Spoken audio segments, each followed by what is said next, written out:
السلام عليكم. اليوم هنقدم لكم مجموعة أسئلة وأجوبة، والسرعة مطلوبة. المجموعة الأولى: العقيدة والعبادة. السؤال: ما هي أركان الإيمان الستة؟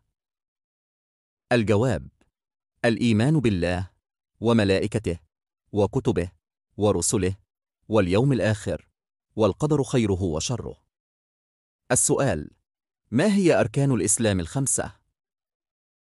الجواب: شهادة أن لا إله إلا الله وأن محمدًا رسول الله، إقام الصلاة، إيتاء الزكاة، صوم رمضان، حج البيت لمن استطاع إليه سبيلًا.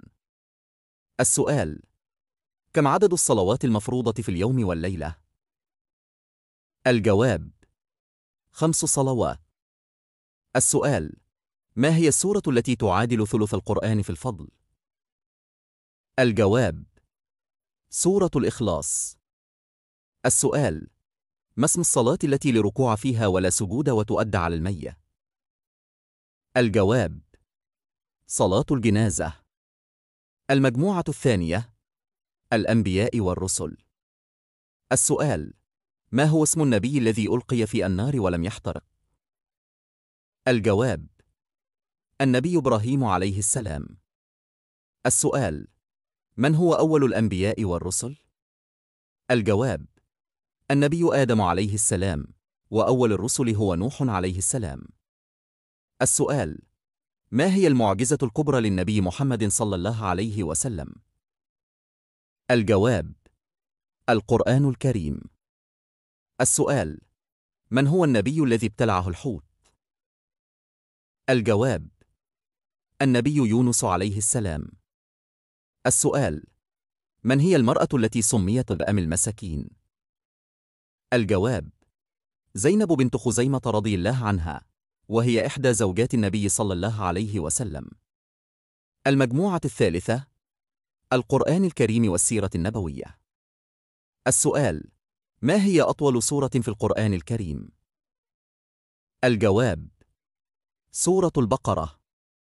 السؤال: ما هي السورة التي افتتحت بقوله تعالى يا أيها النبي اتق الله؟ الجواب: سورة الأحزاب.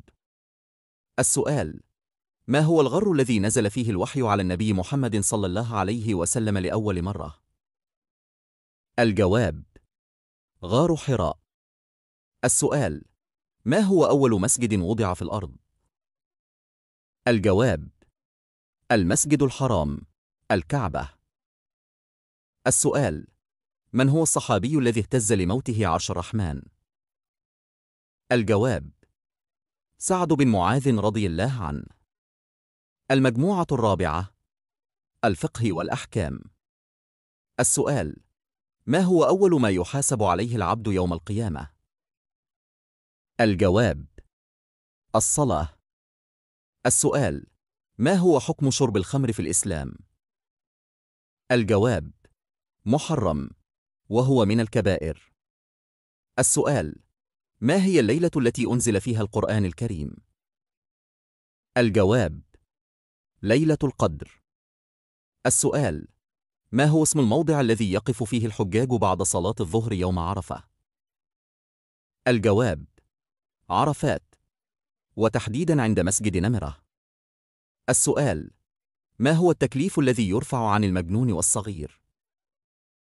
الجواب: التكاليف الشرعية لحديث رفع القلم عن 3: عن النائم حتى يستيقظ، وعن الصبي حتى يحتلم، وعن المجنون حتى يعقل. وبكده نكون انتهينا من الأسئلة مع الأجوبة. نشكركم كثيرا على المشاهدة، ولا تنسوا الإعجاب بالفيديو والاشتراك بالقناة فضلا وليس أمرا. والسلام عليكم